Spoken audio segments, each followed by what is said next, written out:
பிள்ளைகள் அப்ப 53வது வினாவுக்குள்ள நாங்க போவோம். நீராவி மூலம் பெற்றுக்கொள்ளக்கூடிய பயனாக அமையாதது. ஒழுங்கா வாசிக்கணும். ஒழுங்கா வாசிக்கலண்டா நாங்க பிழையான விடையை தான் தெரிவு செய்யணும். நீராவி மூலம் பெற்றுக்கொள்ளக்கூடிய பயனாக அமையாதது அப்படின்னா நாங்க நீராவிய பயன்படுத்தி பெற்றுக்கொள்ளக்கூடிய பயன் இல்லாதது. அப்ப நீராவியால செய்ய முடியாத ஒரு வேலை உண்டு. நீராவி இல்லாம வேறொரு முறையில செய்யக்கூடிய ஒரு வேலையை தான் இங்க கேட்கப்படுது. இங்க இடியப்பம் சமைத்தல், இடியப்பம் அவித்தல், இது முற்றுமுழுதாக நீராவி மூலமாகத்தான் அவிக்கப்படுகிறது. நேரடியாக தண்ணி உள்ளுக்கு போட்டோ அல்லது நெருப்புலையோ சமைக்கிற இல்ல, நீராவி மூலமாகத்தான் இடியப்பம் வேகும். அதே மாதிரி புகையிரத இயந்திரமும் நீராவியால இயங்கியது. இப்போதல்ல, ஆரம்பகால புகையிரதம் நீராவியால நிலக்கரியை கொண்டு அதனை வெப்பமேற்றி அதன் மூலமாக பெற்றுக்கொள்ளப்பட்ட நீராவி மூலமாகத்தான் புகையிரதம் இயங்கியது. அப்ப புகையிரதமும் கூட நீராவி மூலமாக இயங்கி இருக்குது. நீராவின்றது ஒரு பெரிய சக்தி முதல் அதன் மூலமாக அந்த வேலைகள் செய்யப்படுது. அடுத்ததாக அப்பம் சமைத்தல். உங்களுக்கு தெரியும், அப்பம்ன்றது நீராவி மூலமாக சமைத்தல் இல்ல. அப்ப அப்பம் சமைப்பது நேரடியாக நெருப்பு வெப்பத்தினால்தான் அங்க சமைக்கப்படுகிறது. எனவே இதுக்கு பொருத்தமான விட அப்பம் சமைத்தல். அப்ப நீராவி மூலம் சமைக்க முடியாத ஒரு உணவை கேட்கப்பட்டது, அதை நாங்க அப்பம் சமைத்தல் என்று விடையாக கொடுக்கிறோம். அதே மாதிரி 54வது வினா, ஏல ஒரு படம் தரப்பட்டிருக்குது, பியில ஒரு படம் தரப்பட்டிருக்குது. கேள்வியை பார்ப்போம். ஏபி ஆகிய குறியீடுகள் குறித்து நிற்பது முறையே.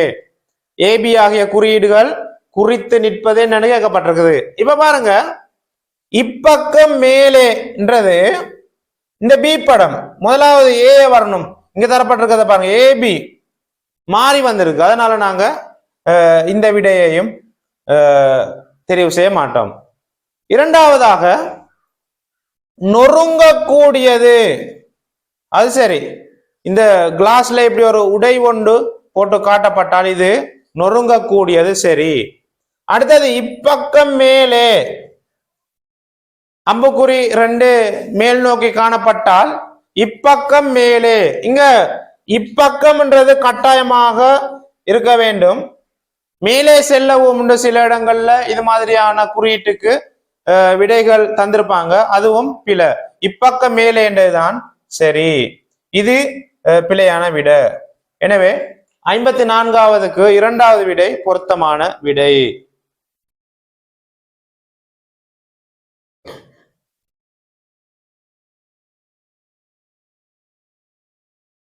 55வது வினா, நீரை சிக்கனமாக பயன்படுத்தும் வழிமுறையாக அமையாதது. இங்கேயும் அமையாத விடையை கேட்டிருக்குது. நீரை சிக்கனமாக பயன்படுத்துற முறை இல்ல. அப்ப நீர்ல சிக்கனம் அங்க பேணப்படாது, நீர் வீண் விரயமாகும். நீர் வீண் விரயமாகக்கூடிய செயற்பாட்டை தான் இந்த இடத்துல கேட்கப்பட்டிருக்குது. அப்ப நீங்க நீர் வீண் விரயமாகக்கூடிய செயற்பாட்டை இந்த இடத்துல கண்டுபிடிங்க. பொது இடங்களில் உள்ள நீர் குழாய்களை இறுக்கமாக மூடி வைத்தல். இங்க நீர் வீண் விரயம் இல்ல. சரியா? இங்க அடுத்தது குழாய்களில் நீர் வடிதலை தவிர்த்தல். குழாய்கள்ல இருந்து ஒழுங்காக இறுக்கி மூடப்படாம இருந்தா சொட்டு சொட்டு நீர் வழிந்தோடும், அதையும் தவிர்த்தல். அப்ப இதுவும் சிக்கனமான ஒரு முறை. சிக்கனமான முறையாக அமையாததை கேட்டிருக்குது. அப்ப நாங்க என்ன செய்ய போறோம்னா, அமையாத விட சிக்கனம் இல்லாத வீண் விரயமான விடையை கண்டுபிடிக்க போறோம். குழாய் வாயினை திறந்து வைத்துக் கொண்டு வேறு வேலைகள்ல ஈடுபடுதல். அப்ப குழாய் வாயை திறந்து விட்டு எப்ப திறந்து விட்டு வேற வேலைகள்ல ஈடுபட்டால் அந்த இடத்துலதான் வீண் விரயம் ஒன்று இடம்பெற போகுது. அப்ப 55வது வினாவுக்கு சரியான விடை 3வது விடை. குழாய் வாயினை திறந்து வைத்துக் கொண்டு வேறு வேலைகளில் ஈடுபடல். அடுத்தது 56வது வினா பார்ப்போம். நாங்க இலங்கையின் புகழ்பெற்ற ஓவியமான சீகிரியா பற்றிய தவறான கூற்று. எங்களை மயக்கி கேட்கிற எங்களோட கண்ணுக்கு படாம இருக்கிறதுக்கு தான் இது மாதிரியான சொற்பிரயோகங்கள் பயன்படுத்தப்படுகிற.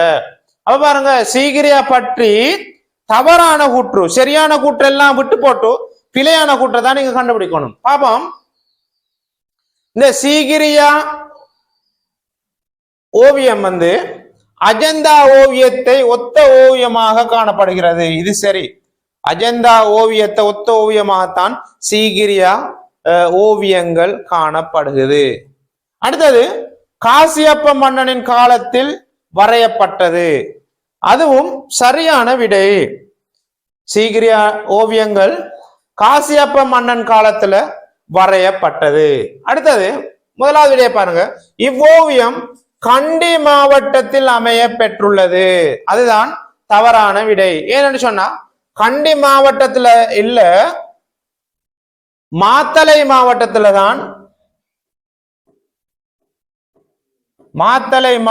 தான் அமைந்திருக்குது. எனவே இங்க தவறான விடையாக நாங்க முதலாவது விடையை தெரிவு செய்வோம்.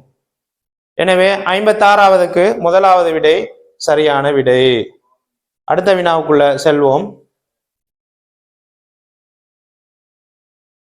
57வது, இலங்கையின் மலைநாட்டு பகுதி மக்களை அதிகமாக பாதிப்படைய செய்யும் இயற்கை அனர்த்தம். நான் அனர்த்தம்டா மேல உங்களுக்கு விளங்கப்படுத்தினேன். மலைநாட்டு பகுதி உதாரணமாக நுவரெலியா, ஹெட்டன், பதுளை, பண்டாரவளை இது மாதிரியான பகுதிகளில் வாழ்ற மக்களை அதிகமாக சந்திக்கிற அனர்த்தம் என்னண்டா மண் சரிவு. அங்க அதிகமாக மழை இடம்பெறுவதன் காரணமாக மண் சரிவு ஏற்படுது. ரைட். சுனாமி கடலோர பகுதிகளில் அனர்த்தத்தை ஏற்படுத்தும். வறட்சி வறண்ட பிரதேசங்கள்ல, மலை குன்றிய பிரதேசங்கள்ல அனர்த்தத்தை ஏற்படுத்தும். ரைட். அடுத்த வினாவுக்குள்ள நாங்க போவோம். அப்ப 57வதுக்கு சரியான விடை மண் சரிவு. 58வது, மேசன் பயன்படுத்தும் உபகரணத்தை காட்டும் படம் எது? மேசன் பயன்படுத்துறது இப்ப இது உளி. அதை யாரு பயன்படுத்துறாரு? கத்தரிக்கோலை யாரு பயன்படுத்துறாரு? இங்க மணியாசை யாரு பயன்படுத்துறாரு? இந்த விஷயத்த நீங்க பார்க்கணும். அப்ப தச்சு தொழில் செய்யறவன் உளிய பயன்படுத்துவான், கத்தரிக்கோல் புடவை நெய்யக்கூடிய பயன்படுத்துவாங்க, மணியாசை மேசன் பயன்படுத்துவாரு. அப்ப சரியான விடை 58வது. 58வது சரியான விடை முதலாவது. ரைட். சுற்றாட பகுதியில இறுதி வினாவை அடைஞ்சிட்டோம். இறுதி வினா, இலங்கையின் தேசிய விளையாட்டில் பங்கு பெறும் விளையாட்டு வீரர்களின் எண்ணிக்கை எத்தனை? இலங்கையிட தேசிய விளையாட்டுல எத்தனை வீரர்கள் பங்கு கொள்வாங்க? நாங்க வாலிபால்னு சொல்லுவோம். அதுல ஒரு அணியில 6 வீரர்கள் பங்கு கொள்வாங்க. அப்ப சரியான விடை 3வது விடை. நாங்க இறுதி வினாவுக்குள்ள போவோம். வசனம் அமைத்தல் வினாவுக்குள்ள.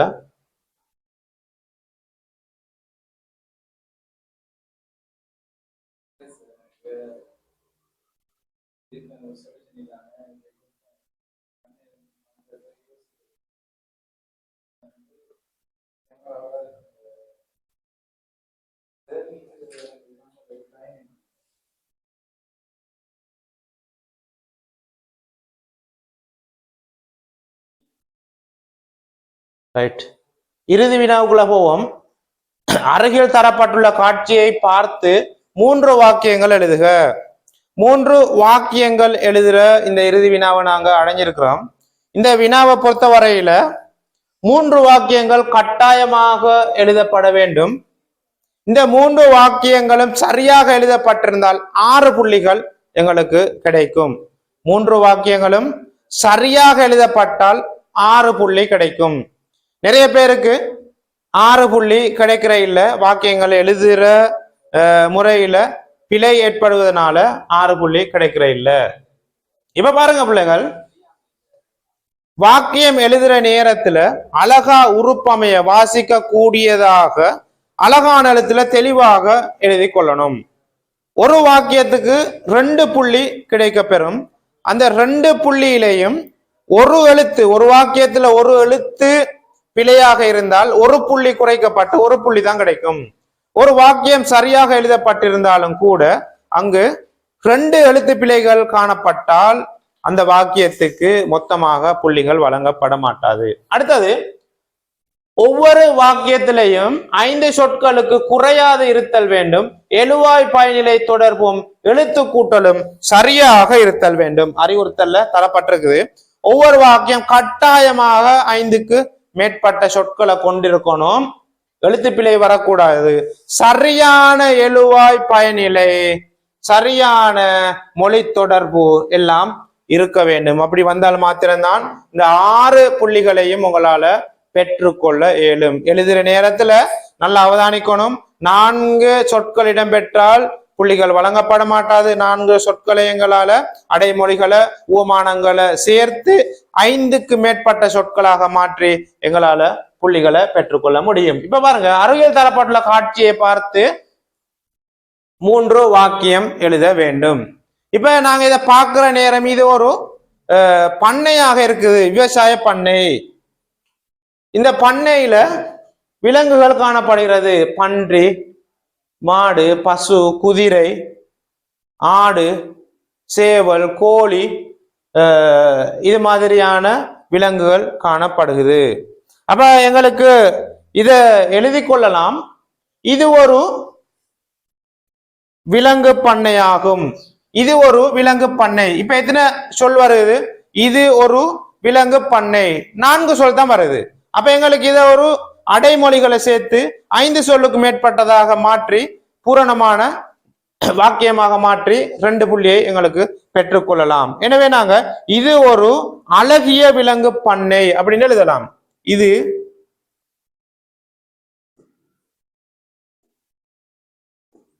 இது ஒரு அழகிய விலங்கு பண்ணையாகும்.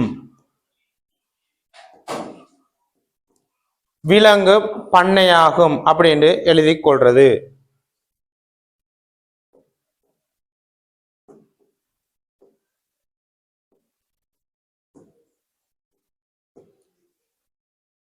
ஒன்று, 2, 3, 4, 5 சொற்கள் இடம்பெறுகிறது. நீங்க அளவுக்கு அதிகமாக 8, 9, 10 சொற்கள் என்று எழுத போக வேணாம். அப்படி எழுத போறதுனால உங்களுக்கு புள்ளிகள் குறைகிறதுக்கு வாய்ப்பு உண்டு. அதே மாதிரி இரண்டாவதாக, இப்பண்ணையில் பல்வகையான விலங்குகள் வாழ்கின்றன அப்படின்னு எழுதலாம். இப்பண்ணையில் இல்லாட்டி இங்கு பல்வகையான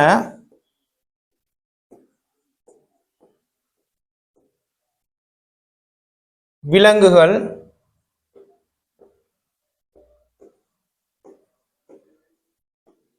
வாழ்கின்றன.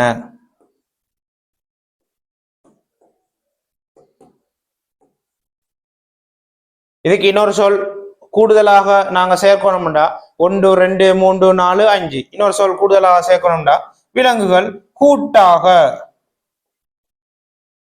இப்படி நாங்க சொற்களை சேர்த்து 5 சொல்லுக்கு மேற்படாதவாறு கீழ்ப்படாதவாறு எழுதி கொள்ள முடியும். அது மாதிரி எங்களுக்கு இன்னொரு சொல்லொண்டு, இன்னொரு வசனம் ஒன்று அமைக்கிறேன்டா.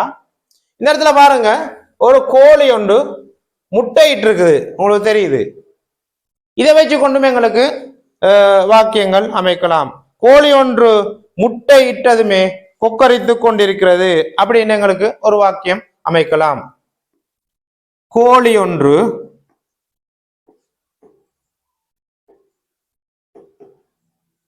முட்டையிட்டதுமே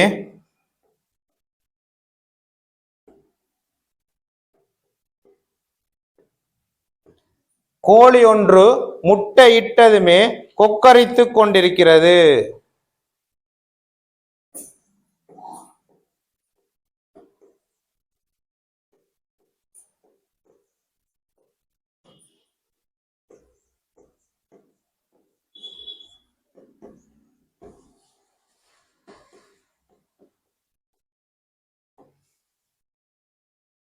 நீங்க எப்பவுமே ஒரு காட்சியை தந்து அங்க வாக்கியம் எழுத சொன்னா எப்பவுமே நிகழ்காலத்துல நீங்க எழுதுங்க.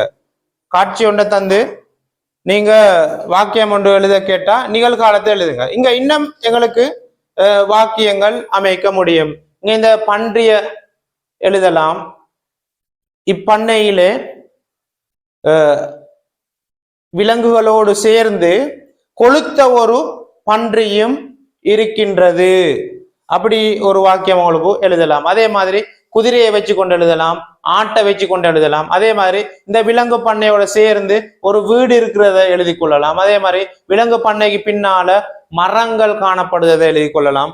அதே மாதிரி விலங்கு பண்ணையை சுற்றி வேலி காணப்படுறதையும் எழுதி கொள்ளலாம். இது மாதிரி வாக்கியங்கள் இந்த படத்தை பார்த்து 5 சொற்களுக்கு குறையாமல் எழுதி கொள்றதால உங்களுக்கு உரிய புள்ளிகளை பெற்றுக்கொள்ளலாம். அப்ப இந்த வசனத்துக்கு 2 புள்ளி, இந்த வசனத்துக்கு 2 புள்ளி, இந்த வசனத்துக்கு 2 புள்ளி, அப்ப மொத்தமாக 6 புள்ளிகள் கிடைக்கும். 6 புள்ளிகள் கிடைச்சதோட இதுவரைக்கும் முதலாவது வினா பகுதி 2ல முதலாவது வினாவுல இருந்து பந்தி ஒன்று தரப்பட்டு தமிழ் பகுதியில முதலாவது வினா தரப்பட்டிருக்கும். அந்த வினாவுல இருந்து இந்த 60வது வினா வரைக்குமான மொத்த புள்ளி எத்தனைன்னா 98. 100 வரை இல்லை.